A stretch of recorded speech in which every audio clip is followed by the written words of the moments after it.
Hello to everybody out there in Facebook land. Welcome to the fourth installment of the 2019 Rut Report here by Realtree and brought to you by Theissens. We are looking at another great report this week, albeit not great deer activity in some locations, but it'll be good in others. And we have a pretty cool report coming to you this week. We have some really cool guests that's going to join us this week. We have some guys that's going to be joining us both from Deer and Deer Hunting, who is part of the Theissens pro staff, and we will also have our very own Philip Culpepper, and he's going to be joining us tonight as well. He's been in the field. I think he's actually with Mr. Michael Pitts right now as we speak, so they'll be joining us a little bit later on, but we're super excited about that, and we have a pretty cool report for you today as well. Again, it's brought to you by Thiessens, and this weekend there's some rain in the forecast. It's looking like we could have a wet weekend, so definitely check out the Thiessens rainwear. Go to their website. They are a direct-to-consumer business. Check out the Thiessens V1 Whitetail rainwear. It is extremely quiet rain gear, which is pretty hard to find a lot of the time. So check that out. It's 100% waterproof, breathable, fully taped seams, moisture wicking design, and again, it's super quiet and it's really good quality. You're not going to find a better price either, because it's priced at $8.99 for the packable rainwear jacket. The packable rainwear pants is $89.99. Their rain jacket is $109.99, and rain pants are $89.99 as well. So they have 4 different options there: 2 jacket options, 2 pant options. But with that, we're going to dive into tonight's report. And again, like I said, we have a really cool lineup for you guys. We have the Southeast report, then we'll be jumping over to the Northeast report, the Midwest, the Northwest, and then the Southwest. So we have all of our normal reporters. We have Mr. Josh Montgomery in the Northeast. Of course, I'm the Southeast reporter. Tyler Ridenauer is our resident Midwest guy. And then Mr. Mayteen, the mountain man himself, covers the Northwest and the Southwest. So we're looking forward to all of that. But we also, as previously mentioned, but for those who have just now jumped on and didn't hear it earlier, we have 2 very cool guests coming on tonight. We have Mr. Dan Schmidt with Deer and Deer Hunting, who is also a Thiessens pro staffer. And then we also have our very own Philip Culpepper, who's going to join us as well. Dan's going to talk about the Midwest, and Philip's going to talk about the Southeast. So we're super excited about that. Before we dive into too much tonight, though, I want to make sure that you guys can hear me, make sure you can see me. We are from a remote location tonight. We're not in our traditional setup, so I want to make sure that we have good service. I want to make sure that you can see us, that you can hear us, and that everything is operating smoothly before we dive into the meat and potatoes of what you guys are really here to see. So I'm going to just lay a comment in there. Tell me how things are looking. Tell me if it's good. Tell me if it's bad. Tell me if I'm ugly. I don't care. I just want to make sure you guys are getting what you need here tonight. Yep, Brian, cold front coming from Minnesota. You know, that's really good that you made note of that, because in the title of tonight's thing, you know, mixed feelings about the weekend. Some places have some good hunting ahead. Other places, not so much. But we're going to be talking about that tonight in the bulk of the report. Mr. John Kenyon Bankston is with us in the house. How you doing, man? We'll be getting to Georgia just here shortly, Mr. Derek. We'll definitely be covering that. We have, I think, 4 different sources that we've pulled information from for this week's report for Alabama and Georgia in that region of the country. So we'll have plenty of information to share with you here shortly. Let's see here. Any questions? Loud and clear. Everybody says good, looking good. I know I'm ugly, so you can go ahead and tell me that. I just want to make sure you can hear me and see me. Perfect. Good deal. We're going to jump into today's report. All right, so the title of the Southeast report, courtesy of me, to you guys. Southeast report, poor weather for the weekend hunt. That's pretty much what we're looking at. Now, it's not a terrible outlook. I think it's about a 40 to 50% chance. Can increase as much as a 60 to 70% chance, depending on the state, depending on where you are in each state. So there are some weather ahead coming for some of you guys, but for others, it might miss you. It's not going to hit everybody. So again, mixed feelings. It's going to be good for some. It's going to be bad for others. Let's see, we've had several comments pop up here. Let's see if we got anything. All right, good deal. Still going well. The first 2 weeks of the Rut Report looked great for the Southeast. The last two haven't been so much as far as just general weather and deer activity goes. Now, we certainly have states where the rut activity is continuing to pick up. Others, it's not quite as good, but we're definitely going to dive into each individual state and cover that here momentarily. On top of that, much of the region can expect at least 40 to 50% rain chances throughout the weekend. The silver lining, though, as previously mentioned, there are some states that are seeing decent rut activity. So we'll get to that here momentarily. But before we do, Florida, just as it's been the past few weeks, with the exception of an 80 to 100 square mile radius, 80 to 100 mile radius around the Winter Haven area, the northern 2/3 of the Florida Peninsula is seeing some decent activity, decent daylight activity just in general movement, as well as rutting activity.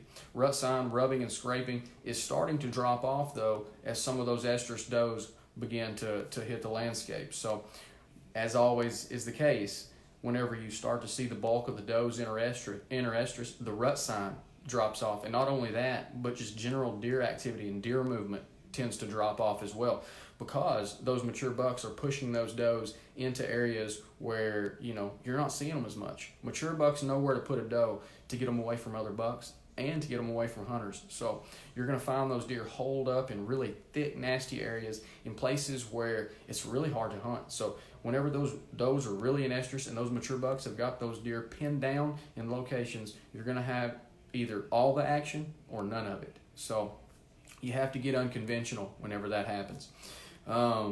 Moving on, Arkansas, Mississippi, and Louisiana, in Razorback country, rut sign is ramping up. Both rubs and scrapes are increasing in number. Last week, according to the Arkansas Game and Fish Commission, Washington, Madison, Sebastian, Logan, Yale, Pope, Garland, Clark, Nevada, Hot Springs, Saline, Conway, Van Buren, Searcy, Claiborne, Independence, Izzard, Randolph, and Craighead were seeing the best deer activity. This week, it's much the same. There hasn't been a whole lot change. However, rubs have continued to increase. Scrapes have as well. It's really becoming a statewide thing now. The counties mentioned is just kind of where it tends historically to get kicked off a little sooner than the rest. That said, this is really starting to be a statewide thing for Arkansas now. Their rut ranges from early November to late November, early December, depending on the county that you're in. But that said, the peak of the rut, the heart of the rut, is still middle of November for the majority of the state. So you still have some time before things really get good. Don't take those vacation days just yet. Moving to Mississippi, there's no rut in sight right now. Deer are still bachelored up and following early season patterns. Set up shop on the hottest food sources. Some areas of the state have exceptional mass crops this year, while some states don't. It really just depends on where you are. I've talked to some there who said the mass crop is good. I've talked to others who said it was terrible. Again, it's a localized thing, just like rut activity. But some areas of the state, as mentioned, are good, some aren't. If deer aren't hitting those in daylight, creep closer to daytime bedding areas in hopes of seeing deer during legal shooting hours. Moving to Louisiana, according to numerous Louisiana deer biologists, the best rut action is happening in the southwest corner of the state. That's been the case for the last couple weeks now. In Louisiana, it's an L shape, not for loser, but it's an L shape, and right around that part of the country or the state is where the best activity is happening. You go further north, it's later in the year. You go further east, it's later in the year. But right here around the vertex, right there in the corner of the state, is where the best action is right now. That's where it's going to be for some time to come. However, Vernon, Vermilion, Cameron, Acadia, Jefferson Davis, Caucasia, Beauregard, and Allen parishes are seeing the best breeding activity overall right now in Louisiana. However, parts of DeSoto, Natchitoches, Wynn, and Rapids are heating up. Those parishes are starting to see a little better action, a little more rut sign than they were last week and the week before. And again, that's going to continue to build for Louisiana as we move forward. In South Carolina and North Carolina, the southern of the two, for the past week or so, western parts of Charleston, Colleton, Beaufort, and Jasper counties have produced the best rut action. While there's still decent rut activity there, it's beginning to taper off. Bucks have been locking down with does in some of those areas, not all, which means the best of the action is behind us for those locations. Now, in those very same counties, there's little pockets here and there that have yet to hit their peak. So it's, again, a very localized thing. But there's still some good action to come for the bulk of the state. Again, what I just mentioned only applies to about 5% of South Carolina. The other 95% still got at least probably 2 weeks, if not longer in some of those spots, before the action really heats up. Now, looking at North Carolina, it's been pretty decent rut action for the coastal counties, which, again, that's kind of the theme for most of the states that are seeing rut activity, with the exception of Florida. The coastal counties in Georgia, the coastal counties in South Carolina, North Carolina, Louisiana. The coastal counties are where it's really at right now. It has been for the last couple of weeks. That really hasn't changed, but it's really kind of coming to a fever pitch for some of those areas. However, according to the North Carolina Wildlife Resources Commission historical rut data, now this is historical data, not real-time data, Jones, Onslow, Pender, New Hanover, and Brunswick counties should be seeing peak breeding activity within the next few days.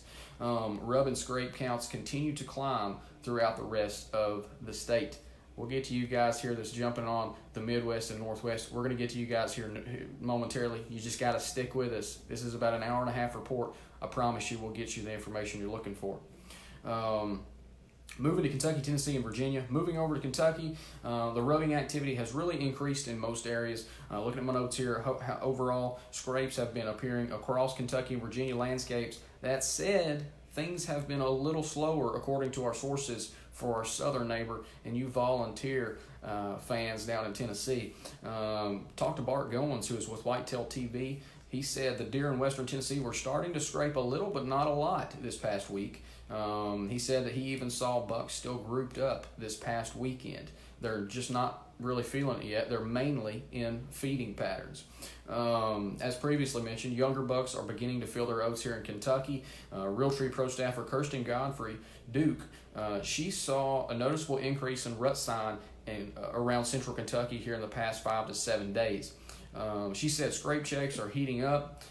Definitely getting bucks checking scrapes on camera. This morning, her cellular cameras told her that her shooter bucks were in daylight hours this morning for the first time this season. Hasn't happened yet at all. So she's excited about that. The very same thing could be happening for a lot of you out there. I've personally witnessed some younger bucks pushing does in the past week. My last several outings have revealed 1.5-year-old and 2.5-year-old bucks pushing does, nosing them around. Whenever they enter, basically meet at food sources, there's a little bit of action going with the younger deer. No such thing happening with a mature deer. It's it's October 23rd, so that just doesn't happen quite yet. I've never historically see much rut action from mature deer until the last couple days of October. Usually that falls somewhere between the 29th, 30th to 31st of the month. That's usually when I start seeing really good rut action, or movement, I should say, from mature deer in Kentucky. That said, it's not unheard of to see deer breed early. So there could be some does that enter estrus before that November time frame that we all love and look forward to.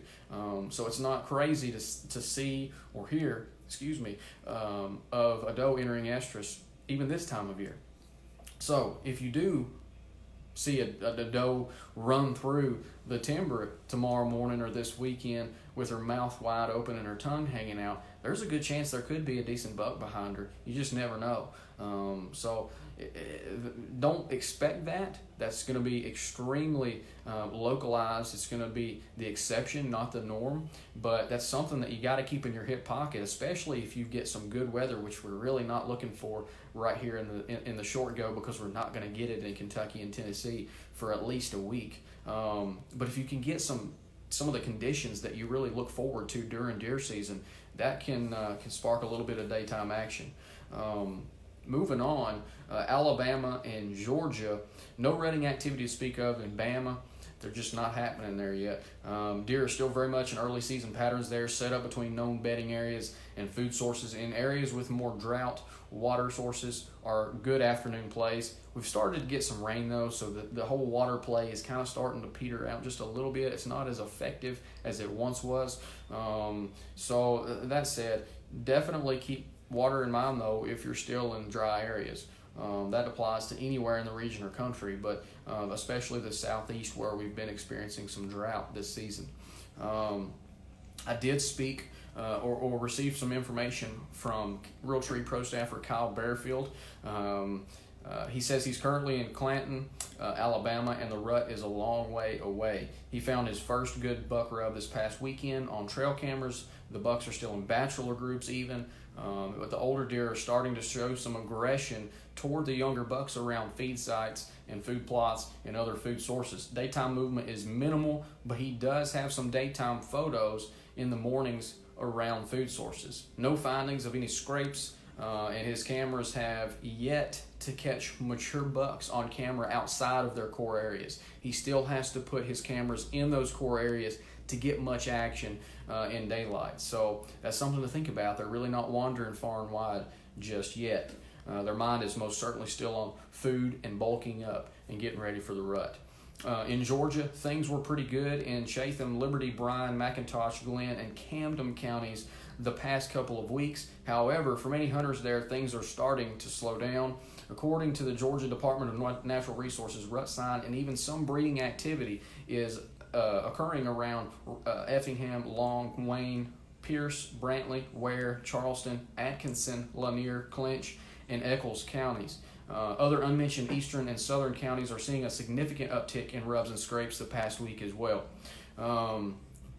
I did speak with Philip Culpepper, who's going to be joining us here soon, I think. He says we finally got some rain over the weekend and some food plots in before it hit. Again, a lot of drought issues have prevented food plots from really flourishing in the southeast the past few weeks and even the past couple of months when people were starting to plant them at the normal times. So they were finally able to get their food plots in this past week before things really got going as far as rain and hydration is concerned. He says he was out yesterday and saw a few scrapes that had been hit since the rain, and some good rubs were fresh too. Says he hasn't seen any bucks pushing does just yet, but he bets that it's getting pretty close. He hopes to get in the woods more this week. He was there tonight. But with this front that's going to be pushing through part of the south, he thinks that it'll get better for some areas. And then I also spoke with Realtree Pro staffer Kevin Knighton, who lives in Florida, but for the past week he's been hunting in Georgia. He said with the cooler temps, a lot of bucks were on their feet the past few days. New bucks are showing up every day on cameras. He even saw one new 3-year-old pushing a couple of does around. Friday afternoon, he shot the biggest buck he's had on camera all year, and he got it done with his muzzleloader. He thinks that it may happen just a little bit sooner in his area than it typically does.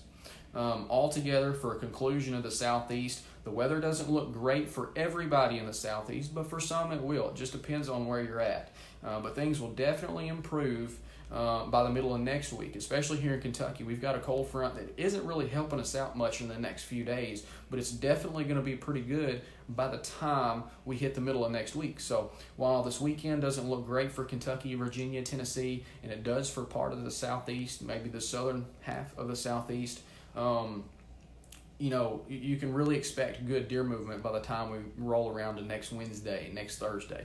So hopefully this time next week we're going to be talking a whole lot differently for the northern half of the southeast as we are for the southern half. But again, there's a silver lining. November's coming. The rut's coming for those of you in the south who don't experience a November rut. Maybe your rut's in December or January. We're creeping closer to that. And as we creep closer to that, we're going to see better activity. So that pretty much concludes our Southeast report as far as I have and the information that I have. We're going to see if our buddy Philip Culpepper is with us. Philip, I see that you're watching, but I'm not able to send you an invite. Maybe the screen lock's not turned off. Maybe there's something else. But I'm going to jump into the comments here for momentarily and see if we have any questions or concerns in our comments. Again, I see that you're watching there, Philip, but I'm not able to send you an invite according to what I'm seeing here. I see that you're on, but I can't send you an invite. I'm going to jump into the comments for just a second and see what we've got here. I see there's a lot of questions and concerns, and I'm going to take this as a moment to remind you guys, even though this is a rut report from us, that we have all the reporters who are giving you guys and disseminating this information. We want you guys to drop stuff in the comments as well. Put your own reports in there. If you have a good report and you give us a location to go with that report, we will definitely share that right here on the live feed. If you have any questions for your area, if you have any concerns as to what the deer are doing in your neck of the woods, drop them in the comments. We will see if we can't help you with that. Excuse me. So with that, I'm going to jump back into the questions here. I see that you're on, Philip, but I can't send an invite for some reason. Let me try something here. Guys, hold with us. Sometimes Facebook Live is mean to us. All right, jumping back into the comments for a moment. Let's see if we got anything here. Questions or concerns, questions or rut reports. Alex said, rain and cold have been moving through South Georgia, taking his 8-year-old son after his first deer this weekend. Well, good luck to you, Alex. I hope you guys have a great hunt. Let's see here. Rusty says that the buck activity is ramping up, young bucks chasing does, some being hit on the roads now. Acorns are plentiful. Deer are feeding heavily in the woodlots, and that comes from Montgomery County, Pennsylvania. Thanks for that report, Rusty. Chris will be talking about Michigan. All you guys talking about the Northeast and the Midwest will be coming at you here momentarily and not too long, here in the next probably 20 to 25 minutes. Let's see here. Josh Montgomery is definitely seeing some deer on the sides of the roads being hit as well. Yeah, I've noticed an uptick here in Kentucky as well. Let's see here. Michael says starting to see some bucks chase does in Indiana. I assume those are probably some younger deer if I would have to guess, Michael, but if you want to share some more information with us on that, please do. Let's see. Southern Boys Outdoors says bucks are starting to bump up the scrape activity in northern Missouri. Ryan, I don't have an EHD report in Iowa. That said, we probably will be able to get you that next week. I believe we have Mr. Bill Winke himself coming on next Wednesday. That's correct. Mr. Bill Winke will be joining us next Wednesday night. So if you want to join us then, I'm sure he'll be able to give you an EHD report for Southern Iowa. See if we have any more questions. Bachelor groups have split up in Michigan. That comes from Rick. Young bucks are starting to push does in southwestern Missouri. That's from Ronny L. Miller. Rusty says there in Pennsylvania, historical rut action is generally from Halloween until November 3rd. Thanks for that. That's a great report, Rusty. That's the type of stuff we're looking for from you guys. So please keep dropping stuff like that in the comments. Lyndall Williams says, starting to see some activity in east central Missouri. Good deal. Glad you are. I see you there, Mr. Phillip. Let's see if I can get you on now. I'm not able to send an invite. I'm able to send it to others. I know there's quite a few guys here on watching and with us tonight. That said, I'm not able to send you an invite at the moment. I'm not sure what's going on. If worse comes to worse, what we'll do is we will jump to the Northeast region and then try to get Philip on afterward if we can't get him on now. Rusty says he's picked up a new mainframe 10-pointer that he's never seen before. It's that time of year, guys. You know, it's that point in the season. If you haven't already, you still could see new deer that have not shown up, and especially for those who experience an early November rut. So an early to November rut this time of year, leading into at least the next 2 weeks, it's not crazy at all to see deer that you've never seen before, and they could even stay throughout the duration of the rut. Not that they're just a one-time passer through. You could see deer show up here in the next few days that stay for the duration of the rut. So keep that in mind as we move in to the next few days and as we move into the weekend. Larry, we'll be talking about the Texas Hill Country at the end of the report. It's probably going to be about an hour before we get to that, so you might want to check back in with us. Let's see here. Dustin's checking in for Southeast Pennsylvania. Nothing from the stand. Noticed 2 young bucks chasing does this afternoon, though. Let's see here. don't think we have any more information. Eric says Central Wisconsin's got a. This comes from Eric Custer. Central Wisconsin, he has a new buck on camera. Came through right before 7 a.m. a few days ago. Bucks are starting to chase does a little. Mike Garza says no movement the past couple weekends in East Texas. A lot of comments rolling in here, so we're going to get on via Michael Pitts' phone. Just saw your comment, Michael. We're coming at you.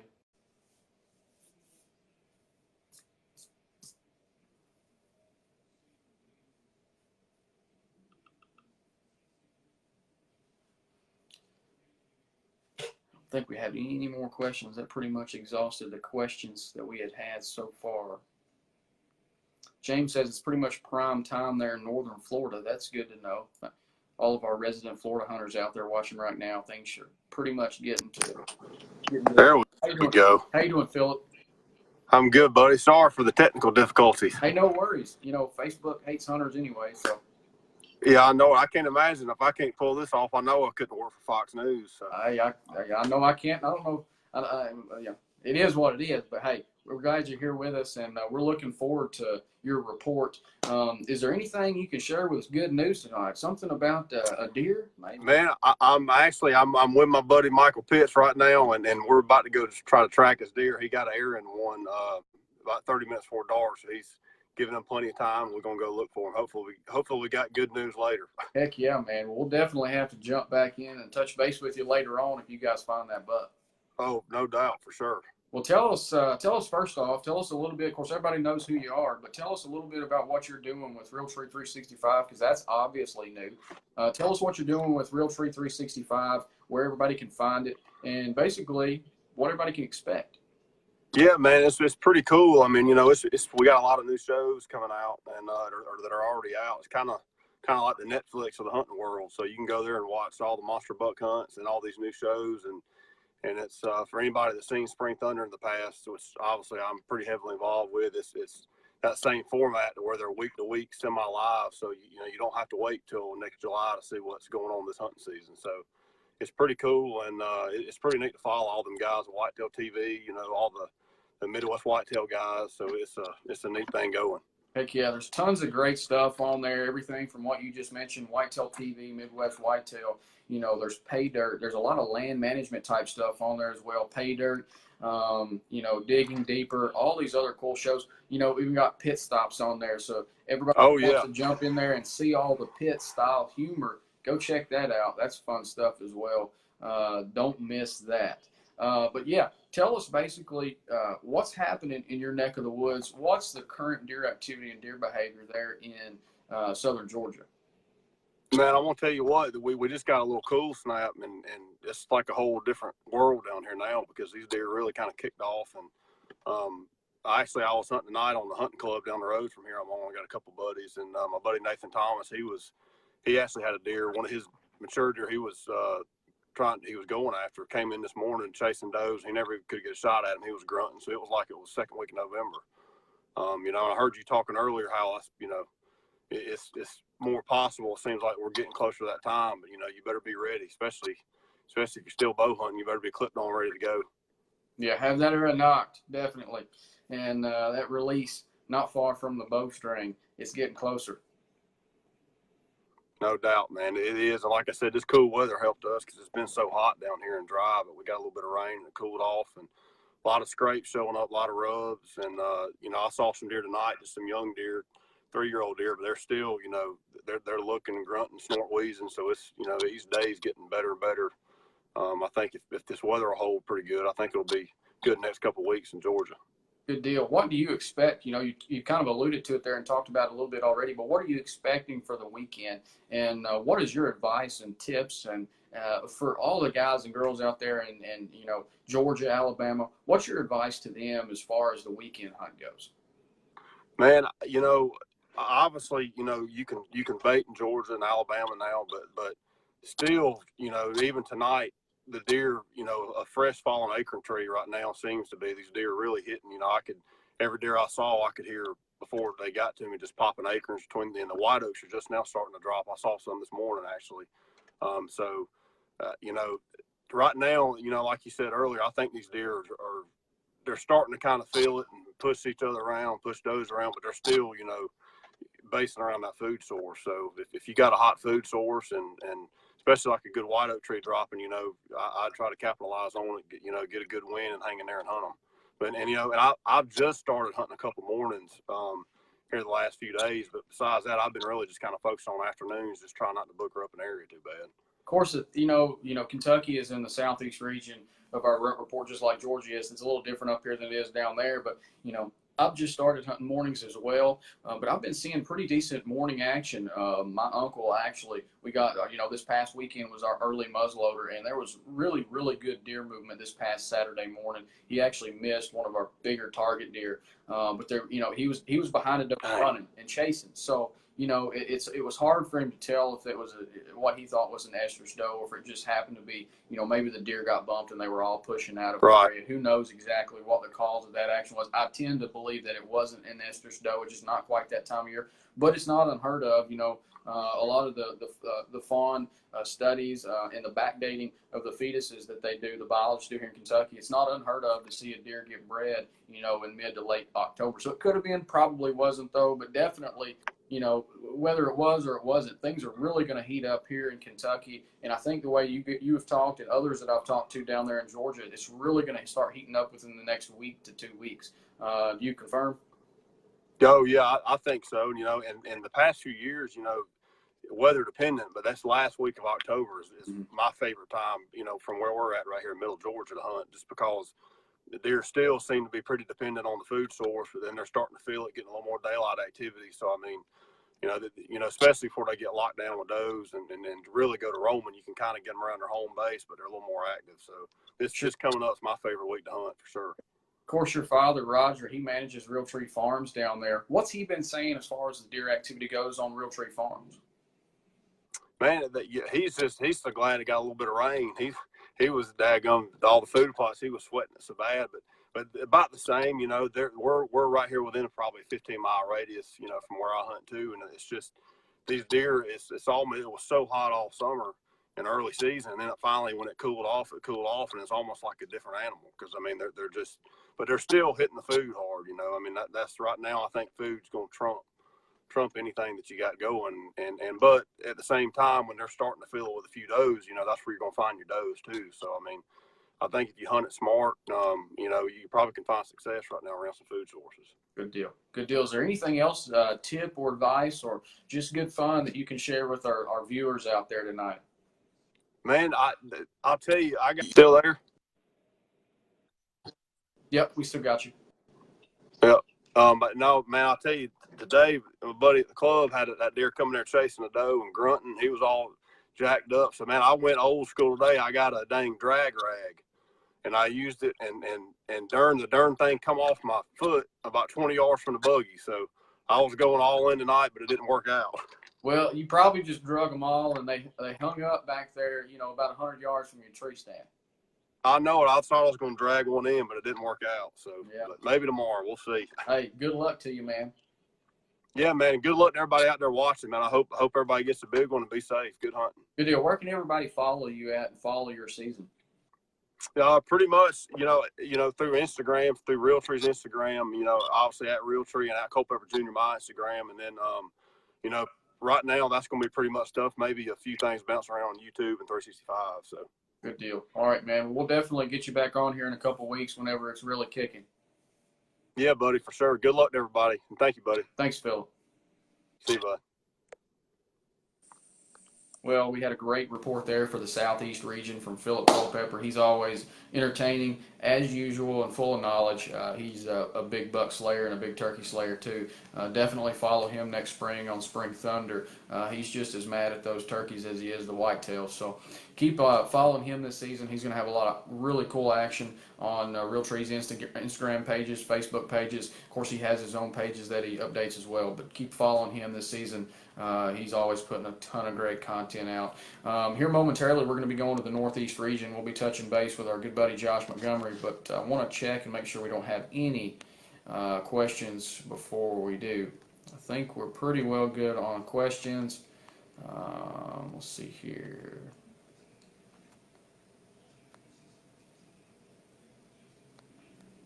I believe that's pretty much it. Josh, we're going to be coming to you as of right now.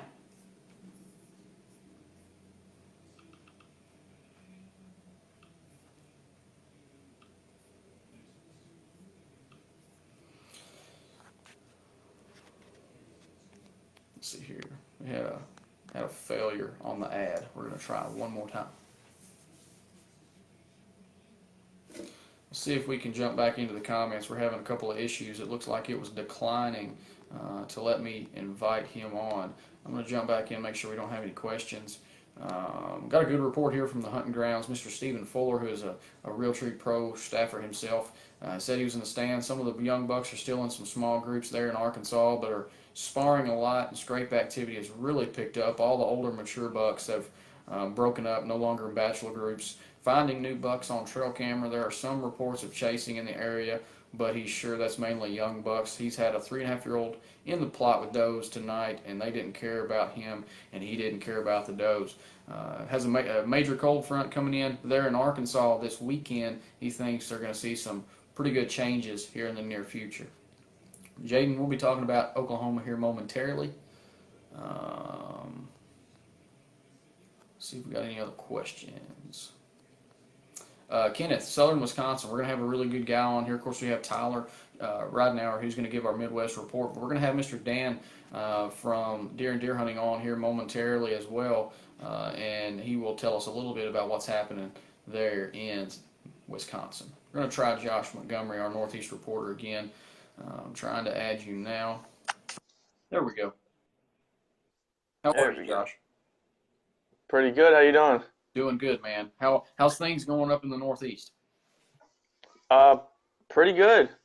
Had a good last weekend. So pretty good weather.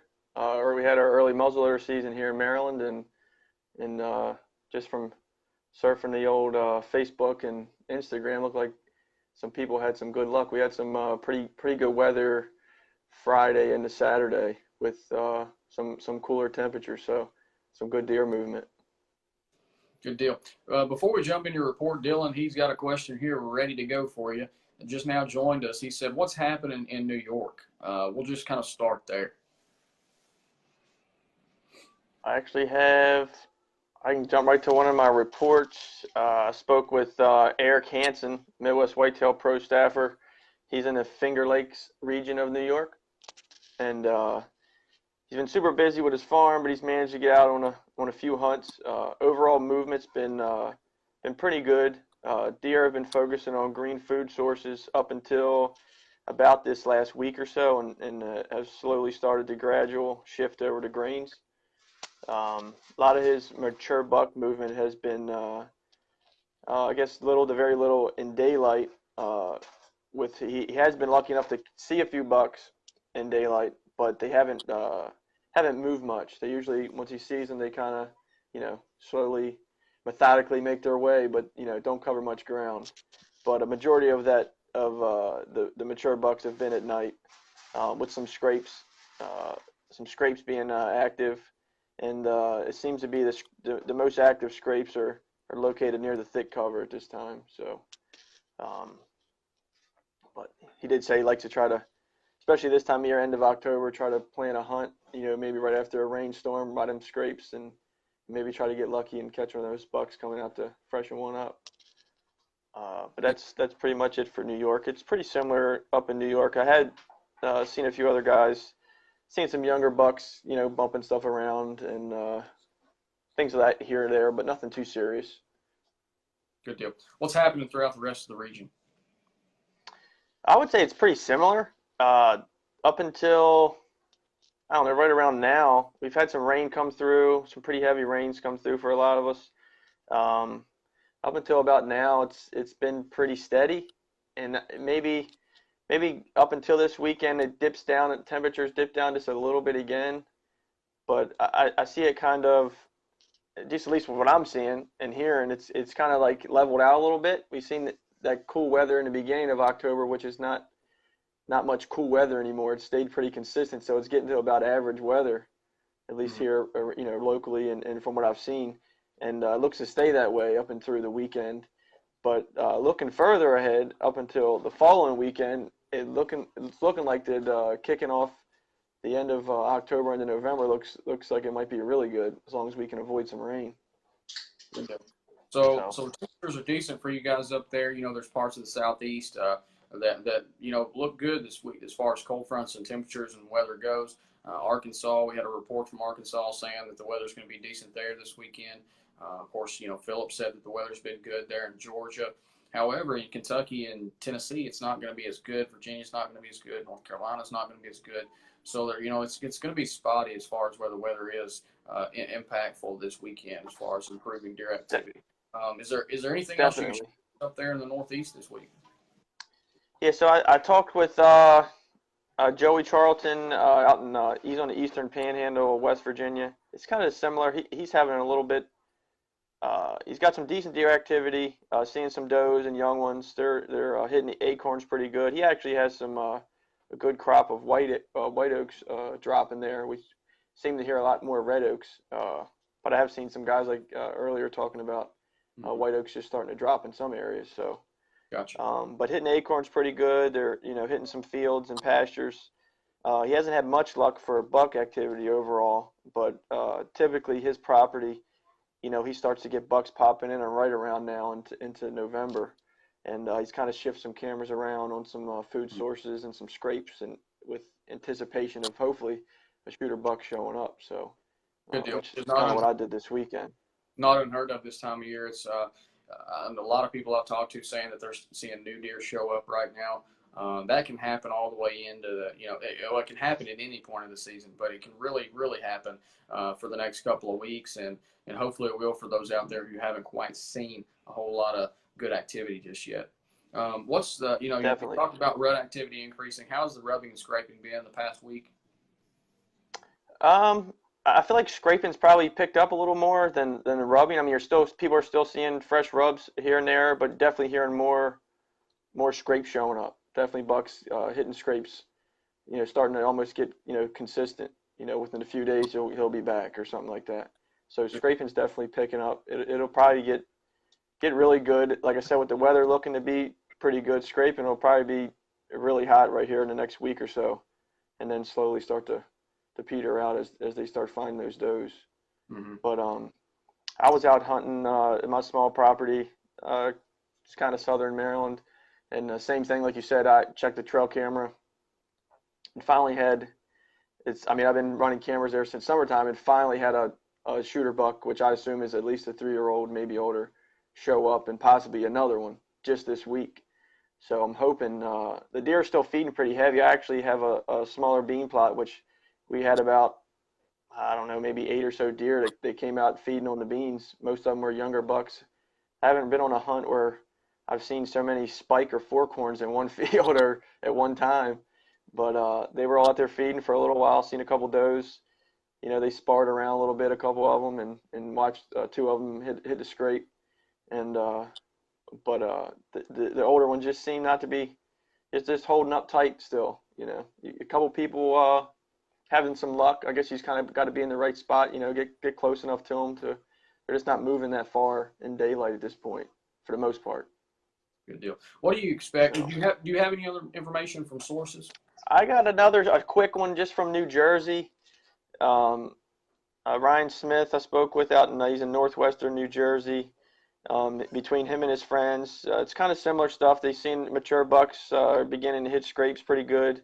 Mm-hmm. Most of the activity is late evening at nighttime, and they have like I said, over this past weekend we had some good cooler weather for most of the region, and they definitely noticed some younger bucks out cruising around a little bit longer than usual. So, and overall deer activity has been pretty good. So. Good deal. What's your advice, tips for all of the northeastern deer hunters out there for the coming weekend? I would say it's not going to be bad, but it's not going to be really good, and that's just I was checking some weather and further up north and whatnot. It looks like I said, some of it's maybe a little bit above average temperatures, some of it's about average. So overall, it's probably going to be okay. Some guys might not have much luck, some guys will, but probably. I mean, obviously, I always get out there when I can get out there. So, right. But and it's getting to be that time of year, you never know. But And it looks like some spots might get some rain, so that could affect some people, getting out. Whether, I don't know, everybody has a different setup. Some people hunt blinds. It might not be that big a deal. Mm-hmm. I don't prefer or like to hunt when it's heavy rain myself. So, but I mean, it's that time of year. You got to get out there. One thing I wanted to bring up, and I don't know if you've had luck with this, is obviously we talked about putting cameras over scrapes and getting buck inventory, new bucks showing up and whatnot. But over the last couple of years, I've tried to make note of specific bucks of when they show up.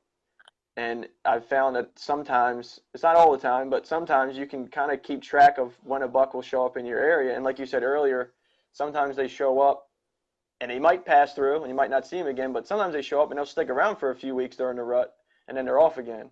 So if you can keep history of that and maybe say, oh, maybe that's the buck that maybe he's too young, you don't want to shoot him this year, or whatever the reason might be, you're just trying to keep track of him and, take notes of that. And then you can go back next year and say, okay, this guy showed up this time. It's time, weather looks good. You can take a shot a little bit earlier before the rut when they start showing up. Not necessarily just hitting a scrape, just in that specific area. They're coming in looking for does and just kind of seeing how things are laying out for the year, and they'll hang out. So I've had luck with a couple deer where it's like within a day or two, almost the following year, they'll show back up. And I thought it was pretty neat to bring that up. You found that yourself? That's a really cool thing that you bring up there. I've heard a lot of people talk about that. I've read magazine articles and online articles about it. Heck, we've even written about it and reported on that very topic on Realtree.com.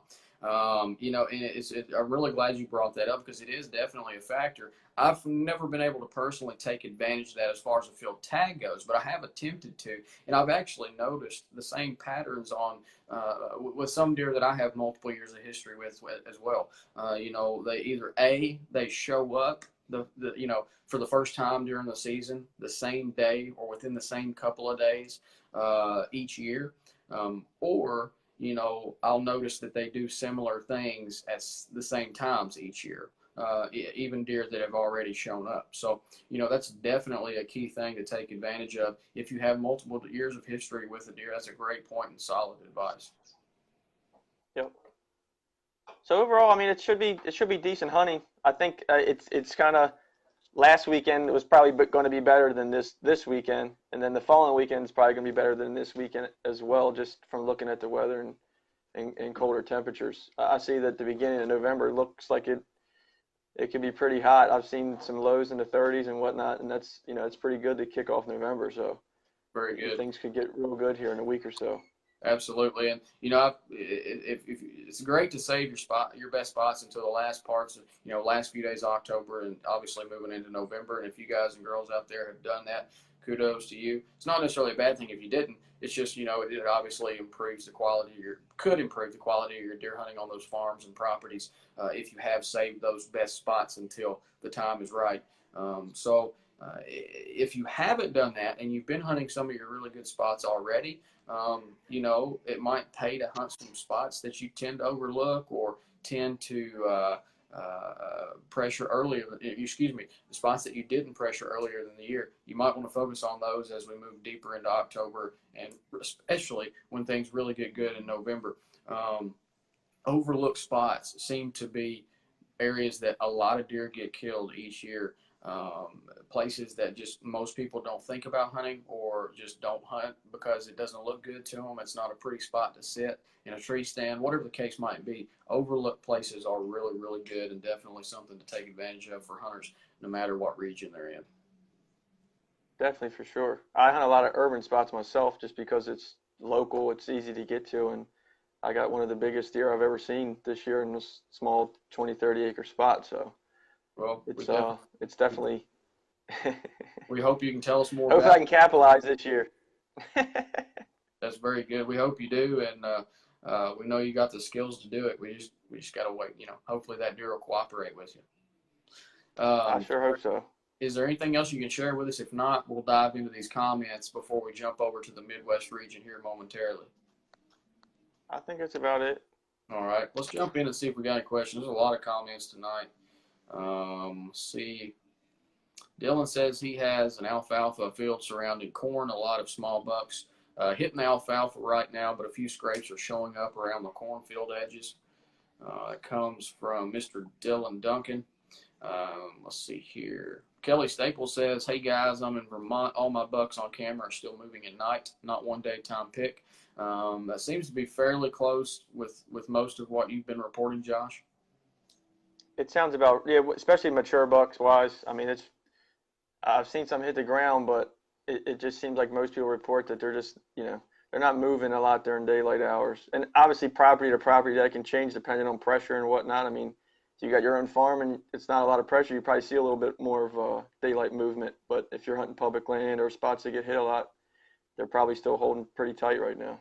Right, and in those instances, you just either got to wait for the rut to drag them out, or you've got to creep closer to their bedding areas. So if you're in a place that gets pressured, or just in general a place that isn't seeing a lot of great daylight deer activity right now, you got to put, if you want to hunt and you want to see deer in daylight, you got to push closer to those beds. You got to get a little bit further back in cover now. Whereas, as Josh just mentioned, if you're hunting properties that aren't as pressured, or if you're hunting properties that are laid out differently, it's not always just about pressure. It's also about how the property lays out and how close the food is in relation to the bedding areas. There's tons of factors that play into whether or not a deer steps in front of a camera in daylight, as Josh and all of our other reporters know. But if you are in areas where you're not getting bucks on camera in daylight, you just got to try to creep closer and push closer into where they are, or wait until they start moving a little better.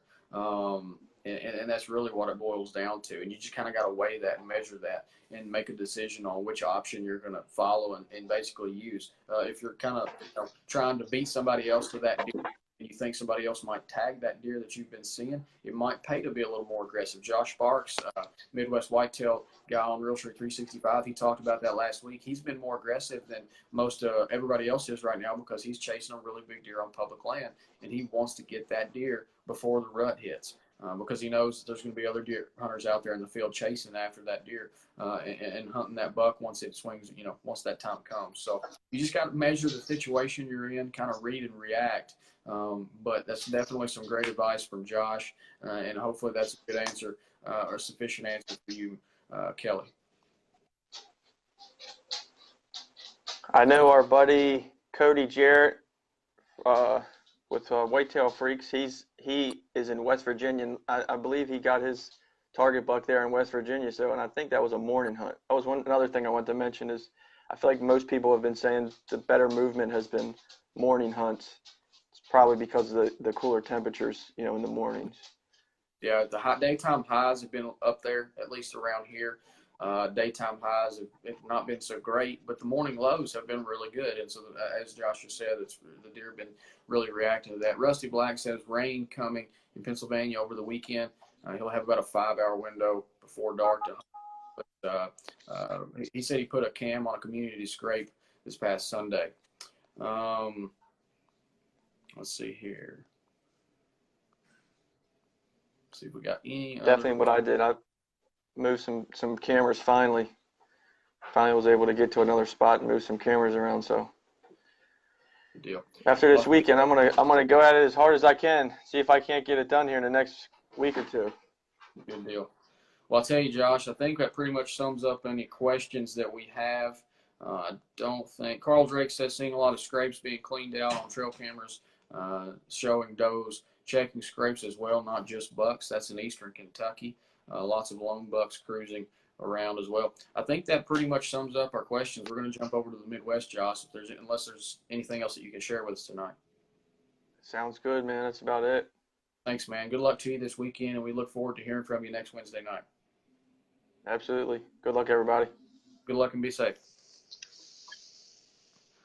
All right, there you have it from our resident Northeastern guy, Josh Montgomery. Had a great report as always, tons of good advice. We're going to be moving over to the Midwest region here just momentarily. We're going to check in with our good buddy, Tyler Ridenauer. He's going to tell us what's happening up there in God's country. Hey, Josh. How are you doing? Good. What's happening in the Northeast region? On Midwest, we've got kind of like you were talking about in the northern part of the Southeast. We've got kind of a spotty forecast. Certain areas it's not going to be too bad. Certain areas it's not going to be the best conditions. it's going to be Ohio, Michigan, Indiana, Illinois, kind of out into the heartland. Not the best conditions forecasted for the weekend, but get up into the Dakotas, into Nebraska, Kansas, and even the western half of Minnesota.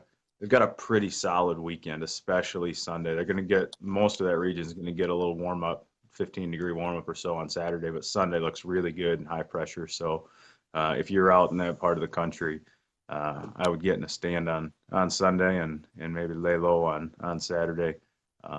That probably got the best forecast for the weekend anyway. And then the rest of the region, we look into the middle of next week, and it looks really good. So just kind of playing that waiting game right now. There's obviously some big deer getting killed. If you're able to get in close enough to where they're bedding, they're not covering a lot of ground, but there is some mature deer moving in daylight. So, if you've got a mature buck moving in daylight on camera and he's bedding, where he's bedding and you can get in close to him, slip in, try to get him killed. But if you're, on that verge of having to get a little aggressive, I would just hang back, like you were saying, hunt secondary stands. Go fill some doe tags on maybe a farm doesn't have a shooter buck on it for you, that type of deal. Things are going to be a lot. It's hard to do next week. Yeah. We got the week 10 days. It's going to be a whole different discussion. Yeah, next Wednesday, I'm anticipating we're going to have a lot different discussion. It's hard to do. I mean, it can be hard to be patient, especially a couple weeks in a row, and we kind of got spoiled first part of October and got a couple good weekends in. But you got to pull the reins back right now if you're going after a mature buck. The best is yet to come. Absolutely. Solid, wise advice there. What's the rubbing and scraping? Although the daylight movement activity hasn't been great with mature deer, what's the rubbing and scraping activity and status up there in the Midwest this week? Scraping is on fire right now. And just like the last 48 hours, for most of the people I've talked to and in my area here in Southern Michigan, it's like somebody flipped a switch. I mean, it's been good and it's been steadily climbing. But the last 48 hours, I mean, it turned on. And we've got a lot of rain coming, especially if you're in Michigan, Ohio, Wisconsin. We're going to get rain over the weekend. Some places are going to get a lot of rain. Some people are going to get a few, showers here and there throughout Saturday and Sunday. But you can take advantage, if you've got a mature deer, that is starting to move during daylight, you could take advantage of those rainstorms because they're going to slip back, and freshen those scrapes up at some point when you got a lot of rain and they're really starting to hit them right now at those scrapes. It can be a good way to capitalize. But, I would put an asterisk next to that if they're in a safe location to get into. Don't go blowing out one of your best stands. If you're flirting with it, danger a little bit. So be patient.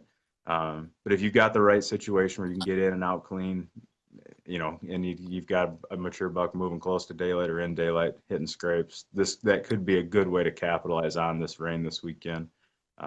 Other than that, like I said, just be patient for a lot of the region. But if you're up there in the northern part of the plains, and even down into southern Kansas, they're going to have pretty good weather this weekend. They're not chasing. I mean, the young bucks are, but they're not cruising. They're not chasing yet. There's some bucks bumping does around in food sources, but it's bed feed still. So focus on those food sources. We've had some points in the comments of deer that are kind of cruising and chasing, but I would have to assume that most of that is young deer, no mature buck. Yeah. Not to say that it's impossible, as we mentioned earlier. It's not impossible to see a buck breed a doe this time of year in the Midwest, Northeast, or right, or Northwest, or Canada, or the bottom of Florida. There are exceptions to the rule, but that's not going to apply to 99.9% of your deer hunters out there. So it's not something that you can bank on. It's not something that you should go to the woods expecting. You shouldn't go to your best spots right now in the Northeast, Midwest, or even most of the Southeast expecting to see really good rut activity. Not saying that it can't happen, but it's not something that you can really bank on. If you're trying to win the lottery, you probably about have as good a chance winning that as you do seeing a buck breed a doe right now. So, right, yeah, and most of that rutting activity you're going to see at younger deer, and it's still almost everything I'm hearing from people. It's all centered around food still. You're not seeing bucks cruising through the timber and cruising creek bottoms, that type of thing. We're a ways out from that still. So focus on food. And as far as food goes, it's been a pretty solid transition onto grain Thinking about 10 here in days southern before we Michigan. get into that good cruise action. Yeah, about 10 days it should start getting real good. I mean, those last couple days of October, still focused around food, but you can have some pretty good luck. You'll have bucks start to cruise and check those fields, especially cut corn for whatever. I've killed several bucks late in October on cut corn, fresh cut corn. And with the amount of rain we had this spring and late planting, we've got a lot of corn up. Some areas it's come down. Talked to Clint McCoy, he's the deer biologist down there for the state of Ohio, and they've actually told me today most of their corn has come off. Where I'm at here in southern Michigan, we're not that far away. Almost all of our corn's still standing. So it kind of depends where you're at with, what kind of moisture you had and what the farmers were able to do when they were able to get that crop in. I talked to some buddies here, farmers close to home, and they're saying it's probably going to be at least a week. I mean, some guys are starting to run corn a little bit, but it's going to be at least a week, probably 2, maybe 2.5 weeks before they're, really going heavy. Combines are running all night. So it's going to play in certain parts of the country with that much standing corn.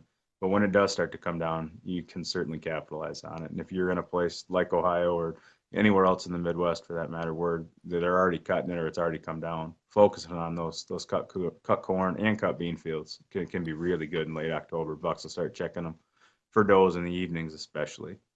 Good deal. Do you have any other source information that you can share with us tonight? Yeah, I talked to Cole Winter. He's with Southwestern Iowa Outfitters. Same deal there. A lot of scraping increase just in the last few days. Rubs continue to increase. He noted that they're still sparring, but it's starting to get a little bit more aggressive. And starting to see some 3.5-year-old bucks starting to engage. So a little bit of a change there, and really hitting the food hard. And they are really good daytime activity. Mature bucks, still on the fringes. For the most part, but really good daytime activity for deer movement overall down there in Iowa. And I know we had a comment earlier about EHD, and I actually asked him about that when I talked to him this week. And in southwestern Iowa, where he's at, they weren't hardly affected at all. He said the main 3 counties that got hit the worst, right in south central Iowa, it was Warren County, Lucas County, and Clark County. So if you hunt those areas, or if you've got a tag in your pocket and you've got a trip planned, I guess just know going in that there's probably going to be a few less deer around than there would have been otherwise. But those are the main 3 counties where the bulk of that was affected.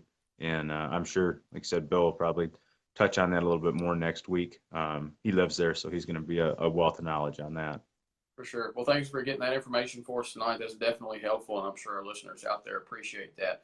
Obviously, the locals are probably pretty aware of what's going on, but there's a lot of non-resident hunters that go to our that they're going to be traveling to. But for those that are going to be traveling to those counties, it can be some added challenge. So you're going to have to definitely overcome that if you plan to travel to that region of the state.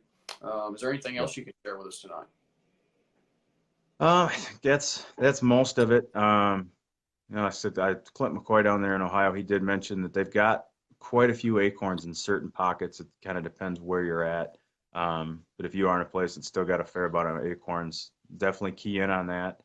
Here in southern Michigan, we are at the very, very bottom of the barrel. There's just a few trees still dropping, but they can be good. So that's something to look for this weekend, because it's getting to the end of that food source for most of the Midwest. Same goes Yeah, here. go ahead. As far as a lot of the mass crop, there are quite a few acorns still on the ground where they're at. There are a lot of areas didn't have any this year. Here in Kentucky and Tennessee, Virginia, and up in Ohio where I hunt, there's hardly any mass, as you've mentioned for several weeks now. However, in areas where the soft mast is decent, there's still some soft mast. I've noticed that there's a lot of pears and apples still holding on in Kentucky anyway, as well as southern Ohio. So if that's a factor for you guys out there, it's not a factor for most. Soft mast is nowhere near as common as hard mast. But if it is on properties that you hunt, soft mast is hanging on a little bit longer this year. Right on. Yep, that can be a good good resource that's often overlooked for sure. Yeah, good deal. You know, you've already mentioned cut cornfields as well as finding those last remaining pockets of mast. But what other tips and advice do you have for our Midwestern deer hunters as they move into the weekend? I think if you're, like I said, if you're in the heartland or, upper Midwest for the most part, Ohio, Michigan, Wisconsin, focusing on those scrapes this weekend is probably going to be your best bet with the rain that we've got coming in. But like I said, be cautious of where they're at. And if you're out in the plains in western Minnesota, where they're going to get a little bit more favorable weather, especially Sunday, like we talked about, focusing on those food sources where you see a lot of does. Because, I mean, it's even though we're a little ways out, you're still going to, you're going to start seeing bucks checking those food sources for does. So, that's what I would key in on, depending on where you're at. And one other thing I wanted to mention, we haven't talked about at all, is pick up your rattling antlers and your grunt call. If you haven't put those in the pack yet, it's it's not quite prime time, but you definitely want to have them should the need arise. So it's getting to be that time of the year. Solid advice. I noticed that we just had Dan Schmidt from Deer and Deer Hunting who's going to be joining us tonight. I see that he's with us, so we're going to be going to him here momentarily after we conclude the Midwest report. He's going to be sharing some Midwest information as well. I think he's just noted in the comments that he's had some technical difficulties, so I don't know for sure if we'll be able to get him on, but we're going to do our best to get him up on the live feed for you guys to hear from him. And then if we can't go to him, we'll transition over to the Northwest and then try back with Dan here after a while. But before we do that, before we transition over to Dan and try to get him on, we'll dive into the comments real quick, see if we have any quick questions or reports. Wes asks, how much do you guys trust the thermals in hill country to keep your scent out of a valley that the wind is blowing into in the morning? He hunts in East Central Ohio. And Dan, I just saw your question. I will send you a request to join the live feed, and all you'll have to do is accept. But Tyler, do you want to field that question first? Yeah, I mean, they're consistent until they're not. They're always going to switch. It's just a matter of when, and it can depend on not just temperature, it's which side of the hill you're on, where that sun's going to hit first. So you've got to take that into account. And, most of the time you're going to want to be in the stand longer than that's going to take for those thermals to switch. So while they can be to your advantage, they can, as soon as they switch, they can turn around and bite you. So right. In other words, you just got to take that into account. Don't trust the thermals. It's almost, and I completely agree with Tyler. Thermals in my mind are just added insurance, and that's really kind of how I tend to operate. And that East Central Ohio, I don't know exactly what county you're in, but I've got a property that I've been hunting up in East Central Ohio too. We've hunted up there one day so far, and backed out because we weren't getting the right winds. We had some thermal, we could have hunted it. We might have got away with the thermals helping us out in the early mornings and late afternoons, but we basically drove, because I'm 5 hours from East Central, South Central Ohio up there where we hunt at, and we drove 5 hours to get there for basically one sit, and then decided to come back home because the forecast changed. And, we were going to have northwest winds all, for 4 days straight, and it changed last minute. It was going to be out of the east for the next 4 days, so we just left. So if that gives you, hopefully that answers your question, Wes, and if not, drop another one in the comments. Steve says lots of corn still up there in Wisconsin as well. Thanks to the guys at Extreme Outdoorsman. We appreciate you guys joining us and watching and following along with us and providing information as well. Rusty Black says farmers are cutting beans now.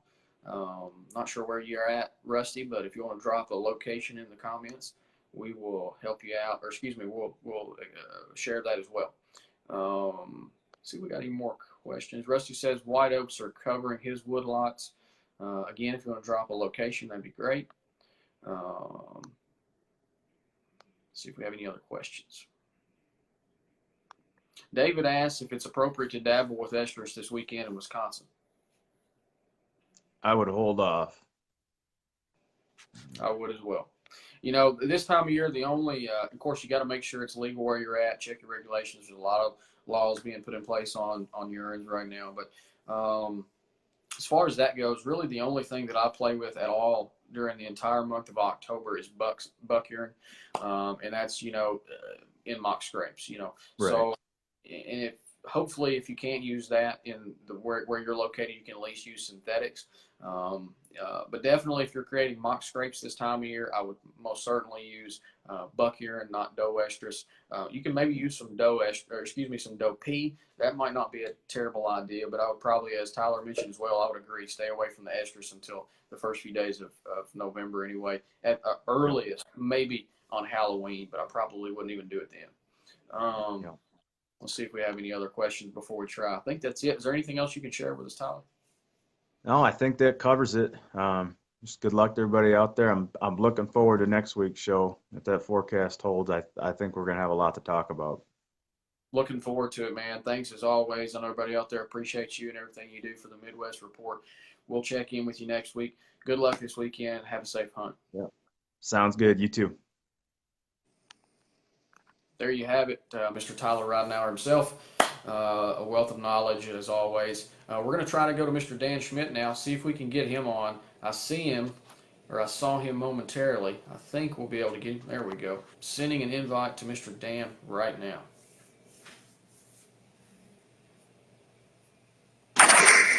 There we go.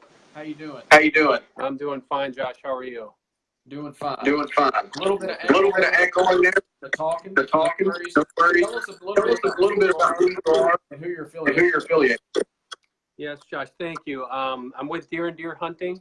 For those who don't know Deer and Deer Hunting, it was America's first whitetail publication, started in the 70s by the Stump Sitters. Today we have Deer and Deer Hunting TV, Land of Whitetail, Destination Whitetail, Deer Tech TV, All on Pursuit channel. And we also have our website, deeranddeerhunting.com, social pages, really robust social media pages. As you know, you follow Realtree. We've worked with Realtree forever. Bill, just a great guy. Tyler, his son, Dodd Clifton, I got to say hi to Dodd. Everybody there at Realtree, we've had a long-standing relationship. And I've been here for 25 years, working on Deer and Deer Hunting. Started off as low man on a totem pole, worked my way up to editor-in-chief, and just earlier this summer, Steve Bartilla, Brad Rux, and I formed a group, and we now own Deer and Deer Hunting, and it's no longer in the corporate world. It's again a private company, and it's just all things deer.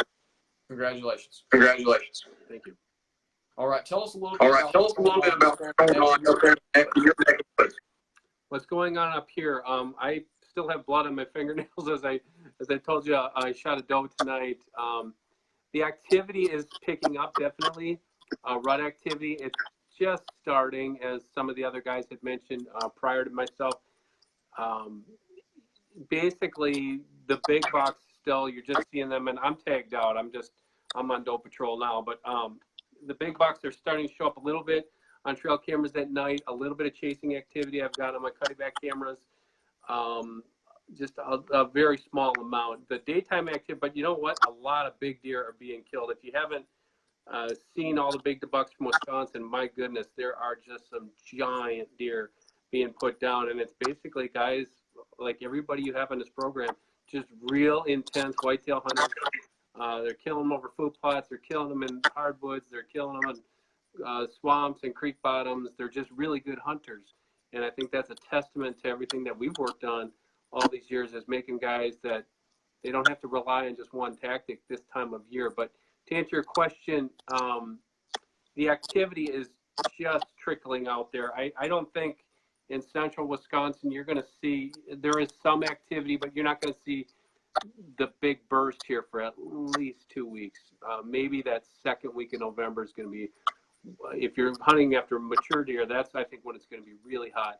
But no time's a bad time, in my opinion. It could happen at any minute. Absolutely. What's your advice for the weekend? This weekend, actually, we finally got some stable weather. It has been raining almost every day, it seems, for like 2 months. And the next 15 days, I think there's rain in the forecast for Tuesday. and actually possibly snow. It's going to get cold here. Highs in the low 40s. This weekend is going to be good, I think. A really good, stable pattern. The only interesting thing is there's going to be some south winds, some southwest winds, I think 4 or 5 days in the next 2 weeks. And that's going to be Saturday in this area. Just plan accordingly. Make sure, I always say, if the wind isn't right, don't hunt the stand, especially if it's blowing your scent, back into the bedding area. Just don't do it. But most guys are smart enough that they'll have options. And I would just say check the wind, and I'd say get out there and hunt. Locations aside, what are your tactics for the next week or so? Next week or so, man, I see a lot of guys running out there, and they're just going gung-ho. It's almost like opening day of fishing. They're going out there with their grunt calls and their rattling antlers. And I had a report from a guy today, a buddy of mine. He said, there's guys grunting and rattling every 5 minutes. I'm like, don't do that. This area, especially central Wisconsin, the deer are highly pressured for the most part. It's a numbers game, number of hunters. I would lay off on the call. I personally don't use calls blind. I'll use them if it's a deer that's out there and I'm trying to call in. So special tactics, nothing really, but basically putting yourself in the right stand is basically the best tactic I can give somebody. Of course, every situation is different. But how close do you advise your bedding area? So you want to stay close to the beds. Between the bedding area and the food source, good point. That is key. If you're hunting over a food plot, chances are, you're trying to kill a big buck, chances are you're not going to kill him in that food plot. All my trail cameras, I've got cuttybacks, I've got Brownings out there. All my photos and videos right now are 45 minutes after dark, 45 minutes before daylight, middle of the night of the big deer. So those transition areas, we call them staging areas, that's where I would be. If I could be there this weekend, I would be hunting 100 to 200 yards off of that food source, at least on an afternoon sit. But the bigger thing, as you know, is you got to be sure you can get in and out of there without busting stuff. Because if you know a bedding area of a buck and you're just going in there and, oh, it's dark, I can't hunt anymore, and then you try to get out of there, you bust them once, and that's pretty much going to be over, at least for now. And next 2 weeks, those deer start moving. We have actually I've seen 5 new bucks show up on our cameras at night, but 5 bucks I've never seen before. So they are starting to move a little bit. But if you get into those areas now where they're still holding up, that's tough if you bust them out of there. Absolutely. Staging areas for the hunters out there who don't know what that is. I'm sorry, you cut out on me there. I didn't catch that. Some hunters out there may not know what and they're going to be different in every scenario. Staging area is going to look different from there. Define staging area for us. Sure. A staging, that's a really good question because I grew up hunting public land in northern Wisconsin, and a bedding area there was the lee side of a hill of a mature basswood forest. No understory, no brush, and the bucks would learn that they bed on the lee side, on the opposite side of the hill, wind direction's right, and they know when you're in there, you never see them. A staging area, especially in the central part of the state here, it's usually that area that is, okay, the thick stuff normally, berry brush, and actually we've got a lot of invasives like honeysuckle thickets and things like that, Japanese barberry thickets, real thick, nasty tag alders. That's where the bucks like to bed a lot of times, obviously the thick stuff. Those staging areas normally are between point A and point B. So if you got a bedding area, and if you got food plots or farm crops or even Oak Ridge or something like that, those staging areas are usually the thicker cover that's adjacent to where you think they're probably bedding. And how do you find those? You find them by rubs. And Greg Miller wrote books on this stuff back 30 years ago. You'll find all the activity there. You'll find rubs and scrapes, and all of a sudden, man, you're starting to hone in on this, and like, bam, you find all this activity. I always say take a bird's eye view, lift yourself up, and say, okay, where's the food, and where do I think the bedding area is? Normally those staging areas, invariably, what those bucks do is they come in there. It's still enough cover that they feel secure. especially like by food plots, and they just sit there and they basically wait and wait and wait. And then also when that clock starts getting to be, 10 minutes before shooting light ends, bam, he flicks his tail. Now he's going to come send check that food plot because he's smart. He knows that if he walks out there in the middle of the day, he's going to get killed. But now as we start closer to the breeding phase, he's going to start being a little bit not as careful, I guess, is the way to say it. So that's what I would look for. I would look for clusters of sign. It doesn't always have to be the freshest sign. If you know the land, especially, where has that sign been in the past? That's how I would start. I base off of there, and you can do it with a climber. I've set a lot of deer that way. You get in there this time of year, you find that sign. You can just, and you're not going to know for sure. That's one thing guys get all kind of hung up on is like, I don't know if this is a staging area. Take a guess. Yes, I think this might be a staging area. There's a lot of sign here. And the other thing too is with like those main trails, I don't hunt the main trails, especially on public land. I look for what I call tertiary trails, those little trails that are 25, 30, 50, 75 yards off that beaten path, but you can tell it's a deer trail. It's not just pounded down. Normally that's the trail the bucks are going to take. They kind of skirt, those cow paths, and that's a mistake a lot of guys will make is they try to hunt those cow path trails thinking, oh man, there's going to be all sorts of deer here.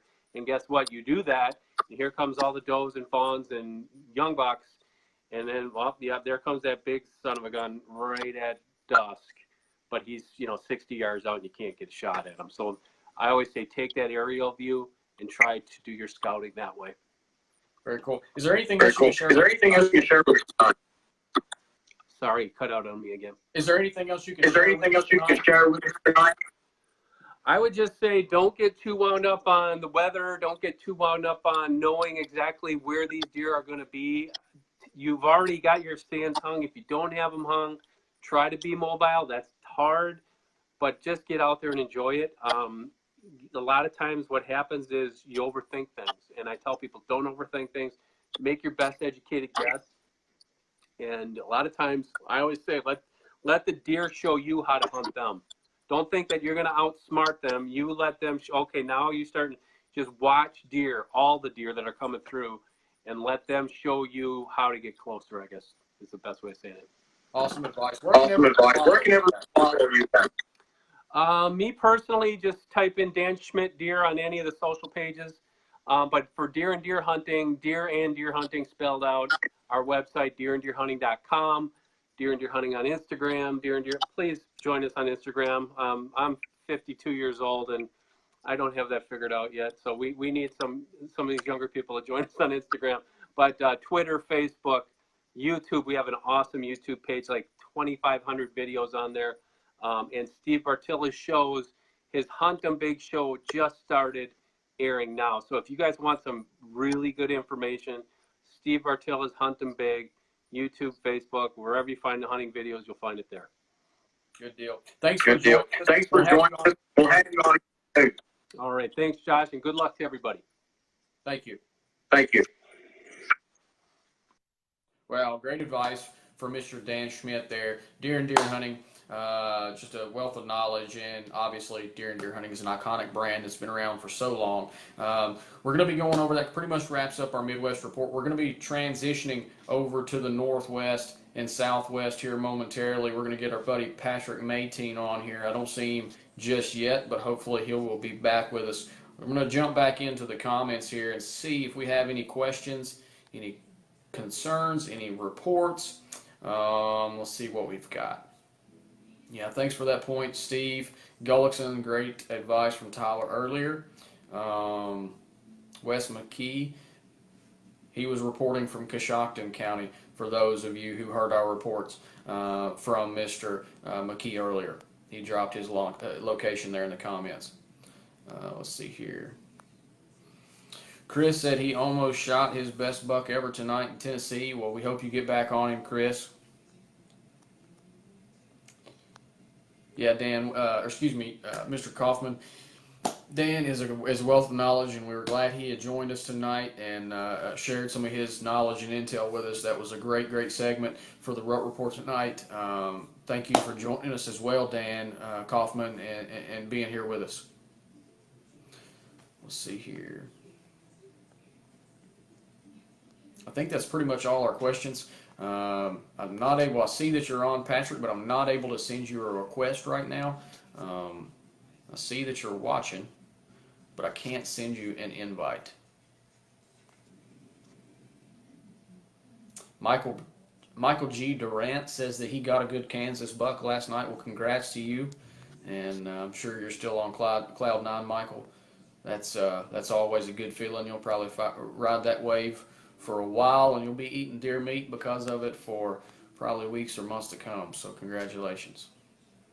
Let's see here. Patrick's still not able to send you an invite. You might have to jump out and jump back in. But to briefly recap while we're waiting on Patrick to cover the Northwest, there we go. We'll recap later. We've got him with us, the mountain man himself.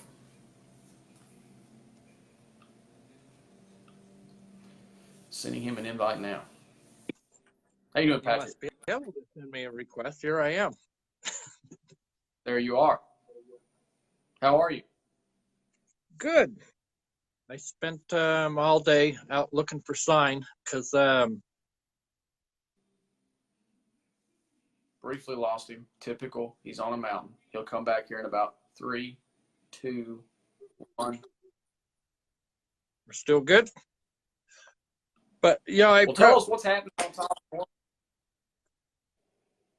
well, the whole week has been wants me to follow or something. The whole week has been all about rain all last week and all the weekend was just rain. And you know, the weather's definitely improving. In Washington and Idaho both, the weather's improving. The weekend's going to be especially good for hunting. Probably not the kind of weather that a lot of people are going to enjoy, but it's clearing off. It's going to dry out a little bit, but also means that we're going to get some real winter weather. It's going to be well below freezing, but that'll be good. Probably what we need. All that rain we got last week and to the weekend was it was fairly warm, really. I mean, for what it was fairly warm weather, and it really showed because last week I had a lot more bucks on camera. I just checked everything around the house Tuesday. I covered a lot of ground today, checking cameras, hunting coyotes, and looking for sign, and it just very little happening. But I kind of attribute to the weather because this time last year there was definitely already scrapes, a lot more rubs. There's just a lot more happening. This is also, you know, you got to remember for those of you who have not heard me say this before, the inland Northwest and the Northwest proper, we have a very narrow window of opportunity for fawns to drop and have the highest success rate, highest survival rate. So our rut's quite late. So you know, we're still 2 to 3 weeks out. I mean, probably 3 weeks is more accurate. You always tend to get a little anxious this time of year. You hear all your buddies in the Midwest and northern states, you know, talking about the rut and all these scrapes and rubs, and you want in on the action. It just doesn't happen here that early. You know, I'm usually about the 13th to 15th of November is when things are going to kick off, and really the peak doesn't occur here until you know, around Thanksgiving a lot of years. And the reason that is, we get really nasty weather all the way into May, and then it gets really dry in July and August. Those fawns have got to drop right in the middle of June to have the highest chance of survival. So you know, it's always difficult to remember, especially when all your buddies are telling you about all their rut fun, and you just got to wait. But I am seeing some rubbing. I am not finding any scrapes this year, which, looking at my notes from last year, they were scraping pretty aggressively by now this last year. My mock scrapes, interestingly enough, they're being visited. They're leaving sign at my mock scrapes, but they're not pawing in them. They're not working them. So that's kind of interesting. I guess they're smelling that scent. They just coming over to see what's going on, but they're not really working them. I have found I went up into the high country where they usually start scraping a little earlier than down here where I live, about 1,000 foot lower. And I probably have a dozen spots where there's good signboard scrapes every single year without fail. They haven't even started them yet. So not quite sure what to attribute that to. Just maybe the wet weather. Not sure. But I'm noticing running around the apples because of all the nice moisture we had this year. The apples really put on bumper crops this year. We've had a couple of cold nights. The leaves are starting to fall off. The apples are still holding pretty well. So that's going to be pretty good timing, really, when there's going to be apples falling when the rut actually kicks in, which will be a perfect timing. That attracts those does. The does attract the bucks, obviously. But, one of the reasons I say there's really not a lot of buck movement right now is, one of my best stands is just littered with apples and 2 cameras on it from different angles and 0 bucks. 1 spike, I believe, and not a branch antler buck at all, but quite a few does. So I guess they're just taking a breather. They're going to charge up for the rut, and they're going to have to be patient. The weather is improving. It is turning around. If you're just hankering to get into a stand, I mean, I wouldn't recommend against it. It's you guys are talking about saving your best stands. I mean, here, because of the way the mountain terrain, I mean, all your stands have to be good. You got to be able to get in and out of them without bumping deer. So, and obviously do not hunt a stand if the wind's not right. I set stands. Sometimes I'll have 2 stands within 50 yards of each other. I have one for the west wind out of the Pacific, one for the east wind out of Montana. So, anyways, it's just, I have spots, ridge points and ridges where it doesn't matter what the winds are doing because I've got drop-offs on both sides. So, but, if you really need to get into a stand, I mean, this weekend could happen. I mean, there's definitely some improved movement last week. I think the rain kind of suppressed this week. They're definitely out there moving. There were a few mature bucks edging towards legal late last week. That could continue this coming week. I think in a couple of weeks is really when things are going to heat up here. Now, Montana, totally different story. Wyoming seems to kind of have that same pattern that we do. They kind of kick off around the 10th or 12th of November is really when they get going hard. They probably trickle in a little earlier than us, but Montana's more like the Dakotas, especially eastern Montana, where the big river drainage is the Missouri and the Yellowstone, where most of my buddies hunt. They very consistently talking about November 1 really being the good start of the rut. It's definitely been cool over there this year. I mean, they've had several snows already. My buddies over there are telling me that the scrapes are really getting hit hard. The rib lines are stretching out and becoming a lot more conspicuous. I mean, they're not those aggressive displacement rubs. They're real rubs that are getting hit time and again.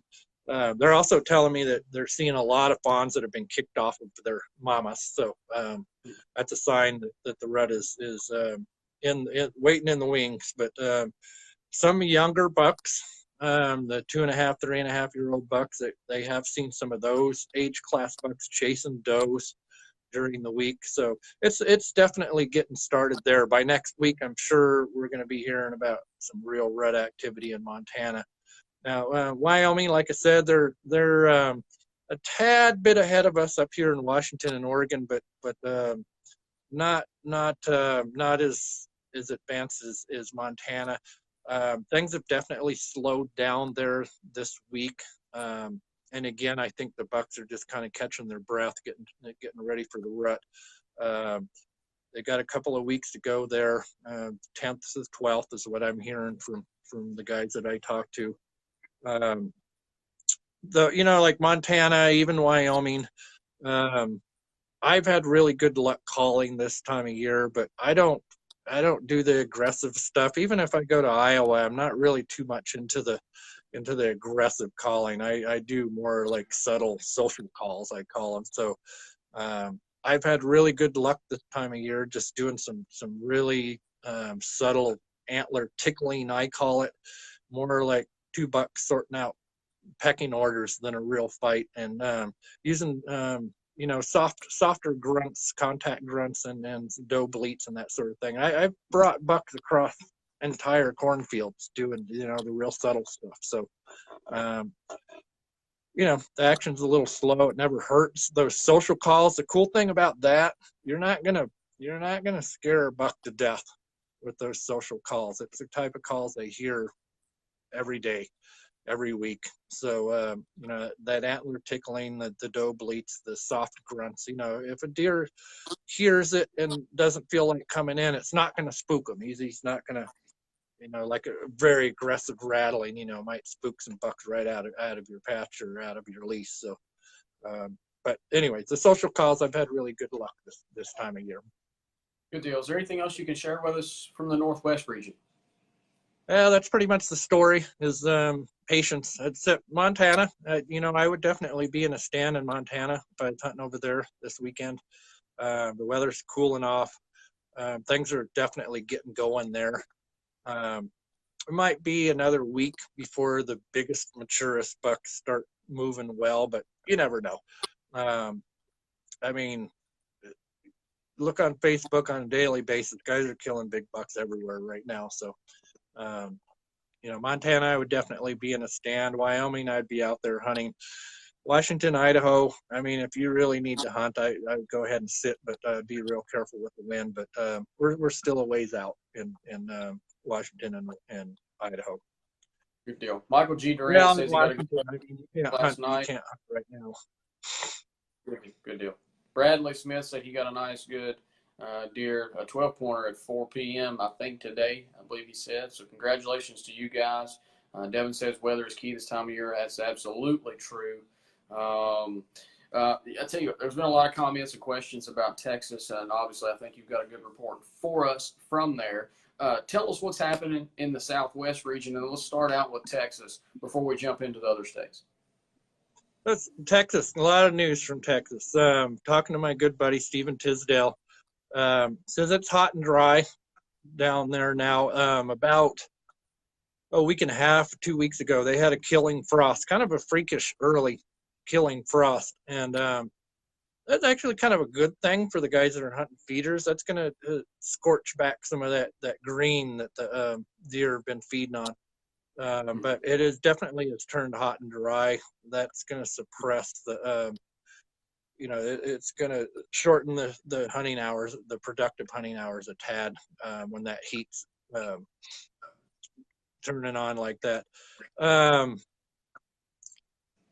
He's also seeing a lot of the bucks he's seeing, the mature bucks he's seeing are now solo. The bachelor groups have definitely broken up in West Texas, and he hunts in the Lubbock area, east of Lubbock. And I know he sent me a couple of photos of, he has a couple of really well-trained bloodhounds, and he's a nice enough guy to kind of offer his services to whoever needs them. So he gets calls randomly, and his dogs have tracked down a couple of deer this week, one really nice buck. And he said they're definitely, tarsals turning oily and smelly, and their necks are starting to swell. So they probably got, a week or so is probably things to start kicking off up there, kind of northern West Texas. And, I know he's had really good luck this time of year. He sneaks into those blueberry juniper thickets and does some rattling and grunting. And so, it's by next week, we're probably going to be talking about some real red action over there. Again, the biggest, maturest bucks might be a tad, another week off, but it's definitely going to kick off soon there. Talking to another buddy of mine, Dwayne Purse, that I went to college with, hunted with a lot when we were young. He farms in the Wichita Falls area up in north central Texas. He said they got the same killing frost, that freakish early frost, but hot and dry again. He says they are not seeing any daytime movement like Stephen is over in West Texas. mostly nighttime. There are some night bucks showing up on his cameras, but almost entirely under the cover of darkness. So moving down to Central Texas, Ronny Parsons, a good buddy I used to hunt with as well. He says things kind of cooled off at the feeders, and he attributes that to they have a lot of live oaks in that part of San Angelo's where he hunts. A lot of live oak motts, they call them, and usually grow around the water.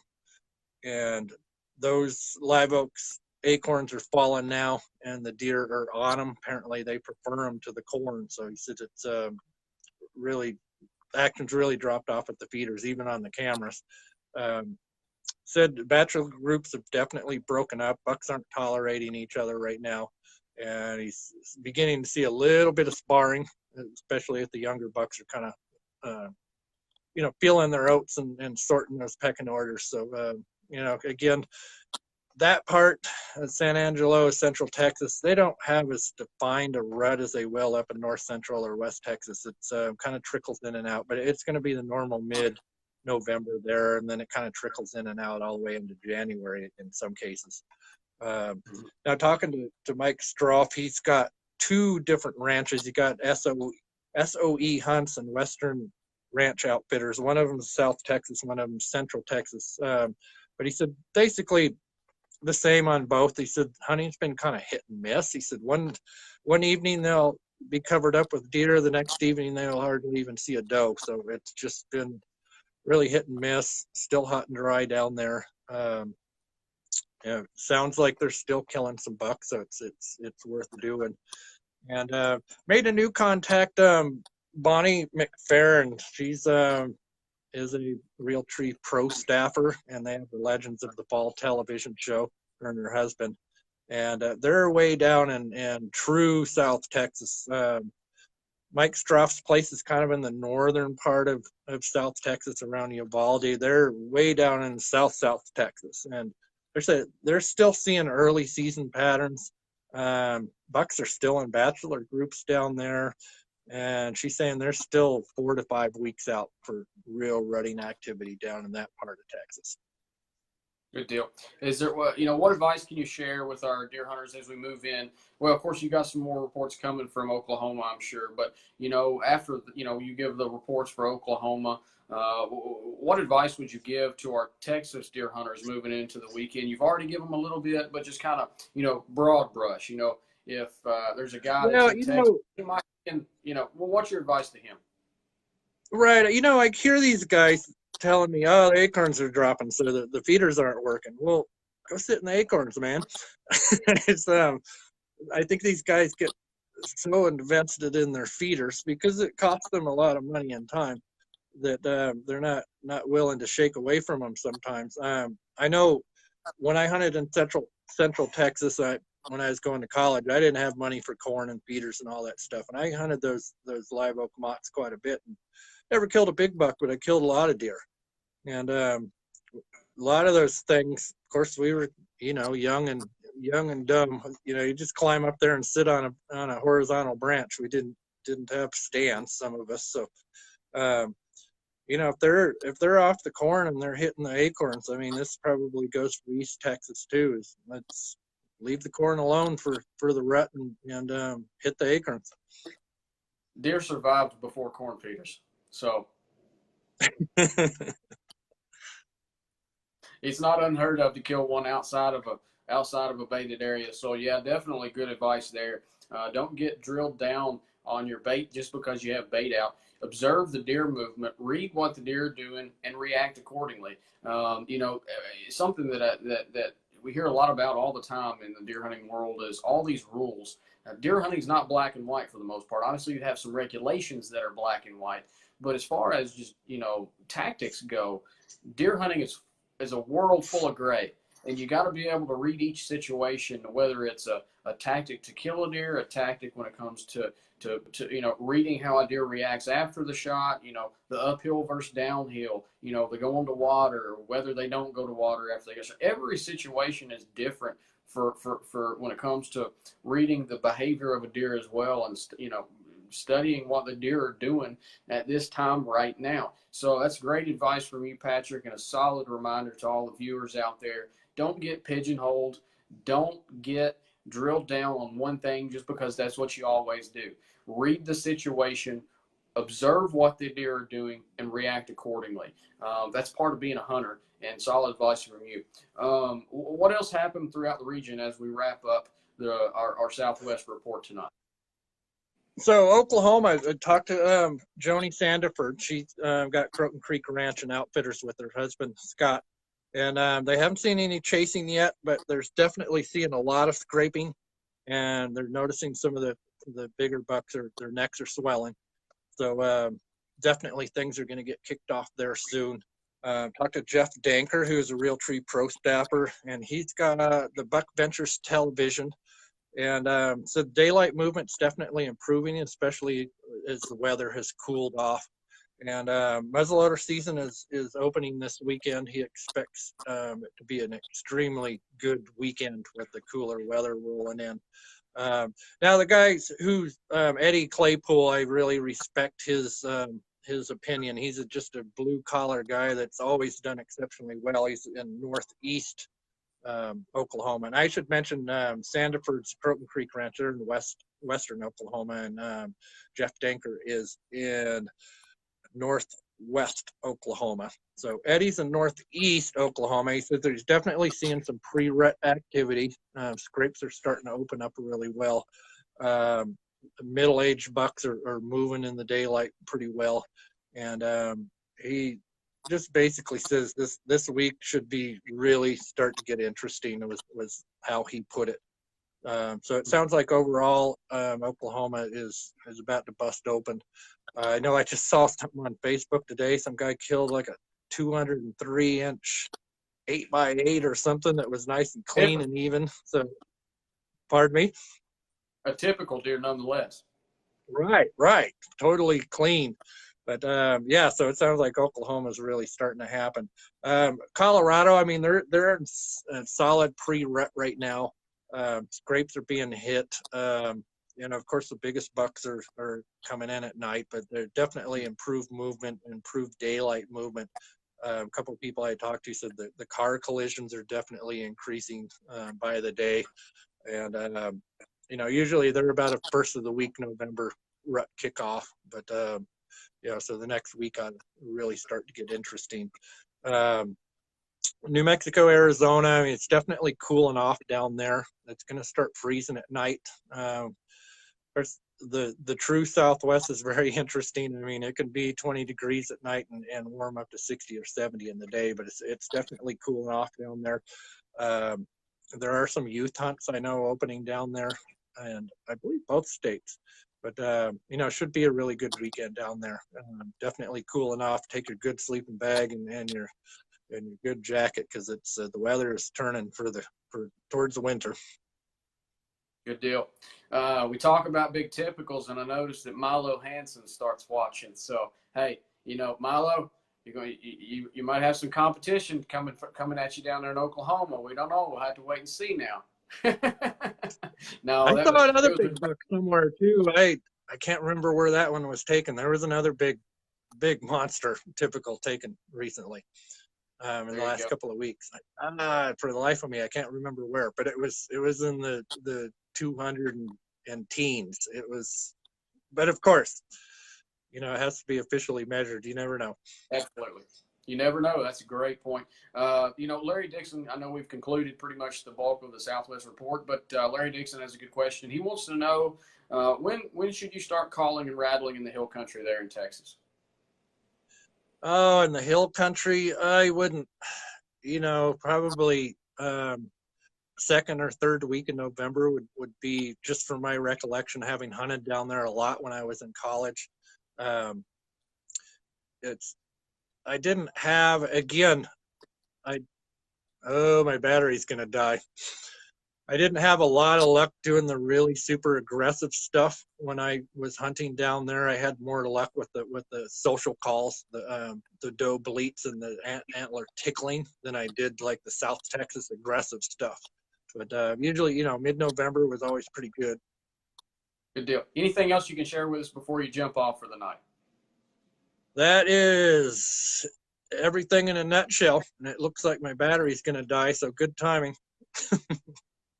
Thank you, man. We appreciate you jumping on, and as always, you gave us a great Northwest and Southwest report. We'll see you next Wednesday night. Everyone be safe out there. Good luck this weekend, and have a safe hunt as well. See you next Wednesday. All right. All right, there you have it. Another great report from the west side of the country, up there at the top of the world. Mountain Man Mayteen himself telling us what's happening in that neck of the woods. You know, we've had a great report tonight, both from the southeast, northwest. I'm crossing my words here. Midwest, northwest, southwest. All of our resident reporters that we hear from each week, solid reports. Had some great guests on tonight as well, both with Philip Culpepper, who is Realtree's own, and then Deer Hunting's Dan Schmidt, who told us all about what's happening in his neck of the woods.